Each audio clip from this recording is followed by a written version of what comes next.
ছোটবেলায় দেখতাম যে নদীর ওপার থেকে যখনই কেউ আসতো, আত্মীয় স্বজন বা বাবা বা দাদা দাদি যেই আসুক, তার হাতে আকবরিয়ার দই আছে কিনা। তাই আমরা এখন রংপুরেই এই আকবরিয়ার দুইটা ব্র্যান্ড, একটা পায়রা চত্বর এবং একটা রিয়াদের দেয়া কাচারি বাজারে, এই প্রতিষ্ঠান সুনামের সঙ্গে ব্যবসা করবে এই প্রত্যাশা রইল। এবং আজকের উদ্বোধনী লগ্নে সবাইকে শুভেচ্ছা। রংপুরের মানুষের উদ্দেশ্যে এতটুকু আহ্বান জানাতে চাই যে আপনারা আসুন, বগুড়ার ঐতিহ্য টেস্ট করুন এবং সুস্থ থাকুন। আকবরিয়ার দই এবং মিষ্টি আমরা নিব, বাসার জন্য নিব এবং আমরা খাবো এই প্রত্যাশা।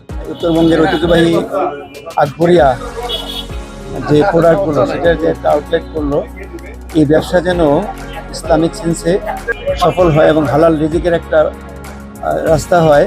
আমাদের রংপুর শহরে আমরা চাই একটা ভালো, মানে আমরা ওই কাস্টমারদেরকে যে আমরা ভালোটা সুযোগ দিতে পারি, ইনশাল্লাহ এই দোয়া কামনা করি। উত্তরবঙ্গে সবচেয়ে বেশি শাখা আছে, আমাদের নিজস্ব শাখা প্রায় আমাদের 20টারও বেশি আছে, অধিক।